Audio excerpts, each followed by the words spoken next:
Oil pulling அது எப்படி பண்ணுறது? காலையில் எழுந்ததும் எதுவும் சாப்பிடாமல் இதயம் வளர்த்தை வாயில ஊத்தி நல்லா கொப்பளிக்கணும், அப்புறம் அதை துப்பிடணும். இதுதான் ஆயில் புல்லிங்.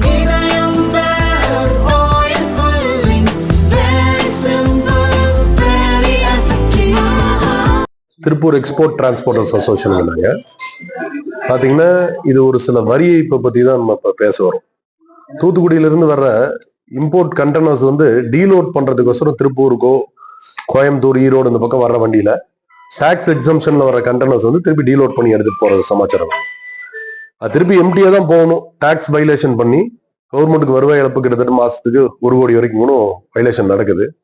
இதை CC chief commissioner, joint commissioner, commissioner எல்லாத்தையும் ரிப்போர்ட் பண்ணி ஒன்றும் பிரயோஜனம் இல்லாம தான் இருக்குது. இந்த சீரியஸ்னஸ் தெரியாம திருப்பூர்ல இருக்கிற எக்ஸ்போர்ட்டர்ஸே ஒரு லெட்டர் ஒண்ணு கொடுத்து இந்த மாதிரி இறக்குறேன்னு சொல்லி, இந்த கூட்ஸ் இந்த வண்டியில தான் போகுதுன்னு சொல்லி லெட்டர் கொடுக்குறாங்க. இந்த லெட்டர்னால இருக்கிற சீரியஸ்னஸ் என்னன்றது தெரிய மாட்டேங்குது உங்களுக்கு. இந்த வண்டியில இன்கேஸ் ஏதோ ஒரு ப்ராப்ளம், வழியில ஏதோ ஒரு ப்ராப்ளம், ஏதோ கேஷுவாலிட்டி இல்ல தேர்ட் பார்ட்டி கிளைம் ஆயிடுச்சுன்னா இன்சூரன்ஸ்கார அன்ஆத்தரைஸ் கேரிங்னு சொல்லிட்டு ஈஸியா இன்சூரன்ஸை ரெகுலேட் பண்றான். அப்ப பொறுப்பாளராக ஆகுறது நம்ம எக்ஸ்போர்ட்டர்ஸ் ஆயிடுறாங்க. அவங்க ஒத்துக்குறாங்க இந்த கூட்ஸ் என்னோட வண்டியில தான் போகுது, என்னோட கூட்ஸ் இந்த பெட்டியில தான் போகுதுன்ட்டு without the knowledge of ship line இதை கொண்டு போறாங்க. இதை ஸ்டாப் பண்ணோம்னா நிறைய பேர்த்தோட வாழ்வாதாரம் நல்லா இருக்கும். ரெண்டாவது, அங்கிருந்து வர்ற வரி ஏய்ப்புக்கும் இங்கிருந்து போற வரி ஏய்ப்புக்கும் ஒரு தீர்வு கிடைக்கும்.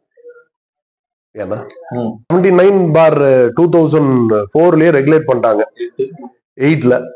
இது இந்த டைப் ஆஃப் வைலேஷன் எங்கேயுமே நடக்கல இந்தியாவுக்குள்ள, தூத்துக்குடியை தவிர.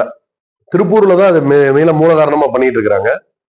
இதை ஸ்டாப் பண்ணா நிறைய பேர்த்தோட வாழ்வாதாரம் காப்பாற்றப்படும். குறைஞ்சபட்சம் 3000 to 4000 குடும்பங்க சாதாரணமா.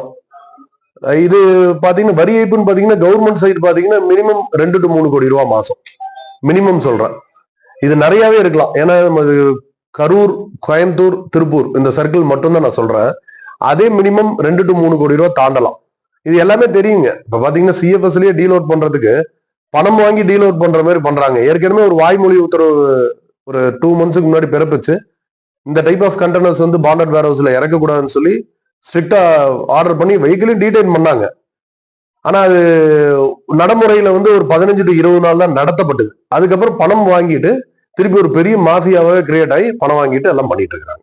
ஏற்றுமதி கண்டெய்னருக்கும் நம்மளுக்கும் சம்பந்தம் இல்லைங்க. சம்பந்தம் இல்லைங்க. அந்த தட்டுப்பாட்டுக்கு இதுக்கும் சம்பந்தம் இல்ல. சொல்ல போனா இந்த கண்டெய்னர் வெளிநாட்டுல இருந்து இங்க நம்ம பொருள் கொண்டு இங்க இறக்கிட்டு 6 மாசம் வேலிடிட்டியில் நீங்க உள்ள வர்றாங்க. அந்த 6 மாசத்துக்கு இந்த மாதிரி திருட்டு வேலைக்காவது யூஸ் பண்ணிக்கிறாங்க. இதை ஒழுக்கமா கொண்டு இறக்கணும்னு திருப்பி எடுத்துட்டு போனதுனால இந்த கண்டெய்னர் தட்டுப்பாடு வராது. கீழே எல்லாத்துக்கிட்டையும் இன்ஃபார்ம் பண்ணிட்டாங்க. ஈவன் டீம் மெம்பர்ஸ் எல்லாத்துக்கிட்டையும் அவங்க மெயிலும் பண்ணிட்டாங்க. இந்த டைப் ஆஃப் இஷ்யூஸ் போயிட்டு இருக்கு.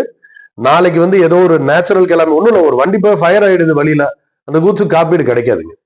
காரணம் என்னன்னா அன்அபிஷியல் கேரிங். ஒரு நேச்சுரல் கிளம்பிட்டிஸ் தூத்துக்குடியில போன வருஷம் நடந்த மாதிரி ஏதோ ஒரு புயல் மழை காரணமா இந்த வண்டி போய் நின்றுட்டு இருக்கும்போது ஃபுல்லா தண்ணி ஏறிட்டாலும் 1 ரூபா கூட கிடைக்காதுங்க. இந்த மாதிரி வண்டியில போனதெல்லாம் அந்த மலையில மாட்டினதெல்லாம் எதுவுமே கிடைக்கல, கிளைம் வாங்க முடியும். நார்மலா பாத்தீங்கன்னா ஒரு 200 வண்டி பாஸ் ஆகுங்க ஆவரேஜா ஒரு நாளைக்கு. இதுல 100 வண்டி பக்கம் இவங்க வண்டி இப்ப பாஸ் ஆகுற மாதிரி பண்ணிட்டாங்க.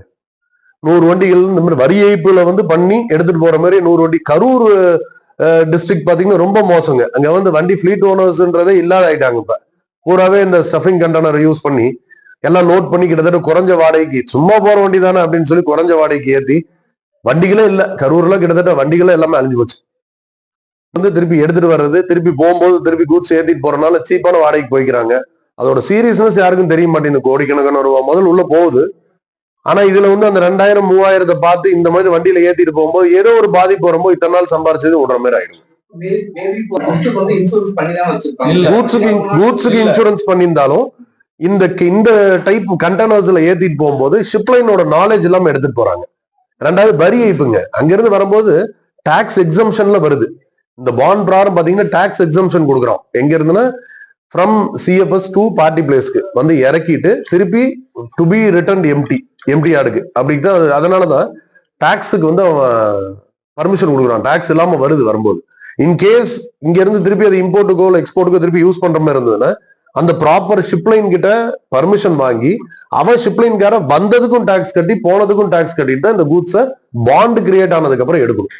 அதான் ரெகுலேஷன். எங்க எடுக்கலாம் நார்மலாவே அங்கிருந்து நீங்க எடுக்கணும்னாலே இந்த மாதிரி கண்டெய்னர் தான் போகணுங்கிற ஒரு ரூல்ஸ் இருக்கு இருக்கு இருக்கு இருக்கு. இது வந்து டாக்ஸ் எக்ஸம்ஷன்ல வர கண்டெய்னர் தான். அங்க வந்து சிஎஃப்எஸ்ல எல்லாமே மேனுவல் ஆபரேஷன் இல்ல இல்லைங்களா, எல்லாம் மிஷின் ஆபரேட் பண்ணி இறக்குற மாதிரி இருக்கும், பெரிய மிஷினரிஸ் இருக்கும், காட்டன் வரும், அதெல்லாம் திருப்பி டீலோட் பண்ணி ஏற்றும் போது மேன் பவர் அதிகமா தேவைப்படும், ரெண்டாவது வண்டிகளும் அதிகமா தேவைப்படும்ன்றனால கவர்மெண்டே டாக்ஸ் வைவர் கொடுக்குறாங்க. அங்கிருந்து அந்த கண்டெய்னர்ஸ் எடுத்துட்டு வந்து பார்ட்டி பிளேஸ்ல இம்போர்ட்டர் பிளேஸ்லயே டீலோட் பண்ணிட்டு திருப்பி அது ஆக்சுவலா செல்ஃப் சீல் போட்டு தான் அனுப்பணுங்க. ரூல் பிரகாரம் பாத்தீங்கன்னா செல்ஃப் சீல் போட்டு தான் அனுப்பி விடணும். எம்டிஆர்ல இருக்கிறவங்க செல்ஃப் சீல் போட்டு தான் செக் பண்ணி தான் இறக்கணும். ஷிப்லைனோட நாலேஜ் இல்லாமே நடக்குது. ஆனா ஷிப்லைன்ல ஒர்க் பண்றவங்களோட நாலேஜோட நடக்குதுங்க. மஸ்கு, கேலைன், எவர் கிரீன் இந்த மாதிரி நிறைய ஷிப்லைன் இருக்கு. ஷிப்லைனுக்குலாம் நாங்க பர்சனலாவே போய் கேட்டோம், பிடிச்சோம். ஆனா அதெல்லாம் எந்த விதமான இதுவும் இல்ல. இந்த மாதிரி பாத்தீங்கன்னா இந்த மாதிரி மவுத் டு மவுத்னு வாங்க, இது சொல்லுவாங்க, மாத்துறது. இதுதான் மாத்துறதுங்க. இது பாத்தீங்கன்னா கிட்டத்தட்ட மஸ்கோட பாக்ஸ். இது இந்த பாக்ஸுக்கு நீங்க இது கேட்டோம்னா, மஸ்கு கிட்ட கேட்டோம்னா உங்ககிட்ட சரியான பதில் இருக்காது. டீலோட் பண்ணிட்டு எங்க வண்டி எம்டி தான் வரும்னு தான் சொல்லுவாங்களோ தவிர வேற எந்த விதமான பதிலும் வராதுங்க. அவங்களோட நாலேஜுக்கு இல்ல, மஸ்கோட நாலேஜ் இல்ல, லைனர் தெரியாது. ஆனா லைனர்ஸ் கிட்ட ஒர்க் பண்ணிட்டு இருக்கிறவங்களோட நாலேஜோட நடக்குது. எல்லா பக்கமும் கொடுத்துருக்குறோம். டெல்லி மினிஸ்ட்ரிக்கும் லெட்டர் கொடுத்துருக்கோம், கமிஷனர் கொடுத்துருக்கோம், திருச்சியில சீஃப் கமிஷனர் பார்த்து கொடுத்துருக்கோம், இப்ப கூட மேடம் வானதி சீனிவாசன் மேடம் கூட பார்த்து கொடுத்துருக்கோங்க. ஒரு வருஷ காலமா இந்த பிரச்சனையை நாங்க கையில எடுத்து போராடிட்டு இருக்கிறோங்க. இந்த மாதிரி பாத்தீங்கன்னா இதுல உதாரணத்துக்கு என்ன கேட்டீங்க, இந்த வண்டி ஒண்ணு தனி செப்பரேட், இதுல வர்ற பெட்டிங்கிறது ஒரு கூட்ஸ் கொண்டு வர்ற பெட்டி. இது அங்க போனா இதோ தனியா ஒரு வண்டி. இதுல வந்து ரிட்டர்ன் கூட்ஸ் ஏத்தக்கூடாதுன்னு சொல்லி 2009லயே வந்து மும்பை நவசாவால ஒரு ஆர்டர் கொடுத்துருக்காங்க. மும்பையில இல்ல, கொச்சின்ல இல்ல, சென்னை போர்ட்ல இல்ல, தூத்துக்குடியில மட்டும்தான் இது நடக்குது. தூத்துக்குடியில 15 போர்ட் இருக்குது. இந்த 15 போர்ட்லயும் இதை வந்து இல்லைகளா இறக்கிட்டு இருக்காங்க. நாங்க வந்து நடந்து சிஎம்எஸ் நாங்க நடந்து தூத்துக்குடி நம்ம ஜாயிண்ட் கமிஷனர் அவர் வந்து ஒரு வாய்மொழி உத்தரவு போடுறாரு. இனிமேல் பாண்டட் வேர் ஹவுஸ்க்குள்ள இந்த கண்டெய்னர் உள்ள வரக்கூடாதுன்னு சொல்லி ஆர்டர் போடுறாரு. இதை போட்டு ஒரு வார காலம் நாங்களும் ஃபாலோ பண்ணா, வண்டிகளை டீடைன் பண்ணாங்க. இதுக்கப்புறம் என்ன ஆச்சுன்னு கேட்டீங்கன்னா, சிஎம்எஸ் ஸ்கூல்ல இருக்கிற சுங்கத்துறை அதிகாரிகளுக்கு வருமானம் எச்சாகி போச்சு. அவங்களுக்கு லஞ்சம் கொடுத்து இதை இறக்கிட்டு இருக்காங்க. பெட்டிக்கு 1000 ரூபாய் லஞ்சம் கொடுத்து இறக்கிட்டு இருக்கிறாங்க. நாளைக்கு இதனால அதாவது இந்த பெட்டியோட ஓனர் வந்து வெளிநாட்டில் இருக்கிற ஒரு லைனர், அவருக்கு பேர், அவர் வந்து என்ற பெட்டி நீ எதுக்காக யூஸ் பண்ற அப்படின்னு சொல்லி நாளைக்கு கேஸ் போட்டாங்கன்னு சொல்லி சொன்னா அங்க சிஎம்எஸ் காரனாலதான் போடுவாங்க. அதுக்கு வந்து தப்பிக்கிறதுக்காகத்தான் திருப்பூர்ல கண்டெய்னர் நம்பரை போட்டு ஏற்றுமதியாளர்கள் லெட்டர் கேட்கறாங்க. அவங்களும் அது தெரியாம இதை கொடுத்துட்டு இருக்கிறாங்க. நாளைக்கு ஃபைன் அங்க ரைஸ் பண்ணான்னு சொல்லி சொன்னா அது முழுக்க எந்த எக்ஸ்போர்ட்டர் லெட்டர் கொடுத்துருக்காங்களோ அவங்க மேலதான் போகும். அவங்களும் அந்த லெட்டர்ல அங்க காப்பி கலெக்ட் பண்ணிட்டு இருக்காங்க. இப்ப பாத்தீங்கன்னா இப்ப இங்க வெளியில வண்டி நிக்கும், அதையெல்லாம் ஒரு வீடியோ எடுத்துக்கங்க. இன்சூரன்ஸ் போட்டு அத்தனை பண்ணி பூரா சும்மா நிறுத்தி வச்சுட்டு இருக்கிறோம். இவங்க இந்த மாதிரி ஒரு பர்மிட் எல்லாம் அந்த வண்டியில ரிட்டர்ன் பூரா எடுத்துட்டு போயிடுறதுனால எங்க வாழ்வாதாரம் பாதிக்குது. எத்தனை வண்டி நிக்குதுன்னு பாருங்க. வண்டி திருப்பூர்ல இருந்து போக வேண்டியது எங்களால முழுசா 100 வண்டி ஆப்ரேட் பண்ண முடியல. 2 வண்டிகளோட மிக குறைவான வாடகைக்கு அந்த வண்டியில் எடுத்துட்டு போயிடுறாங்க. இதனால எங்க தொழிலும் எங்கிட்ட வேலைக்கு இருக்கிறவங்களோட தொழில், அவங்க குடும்பம் அத்தனையுமே பாதிக்குது. இந்த மாதிரி கரூர், கோயம்புத்தூர், திருப்பூர், மேட்டுப்பாளையம் இந்த மாதிரிங்க 200 வண்டி அங்கிருந்து இங்க வரும். இந்த வண்டியில அத்தனையும் திருப்பி லோட ஏத்திட்டு தான் போறாங்க. இது சம்பந்தமா நாங்க வந்து customs office, Trichy customs, Thoothukudi customs, exporter கிட்ட எல்லாத்துக்கிட்டையும் போராடி பார்த்து கீழ இருந்தே வந்து கஸ்டம்ஸ்க்கு லெட்டர் கொடுத்துருக்காங்க. இந்த மாதிரி பதில் கேட்டு லெட்டர் கொடுத்துருக்காங்க. அதுக்கு கஸ்டம்ஸ்ல எந்த பதிலும் கிடையாது.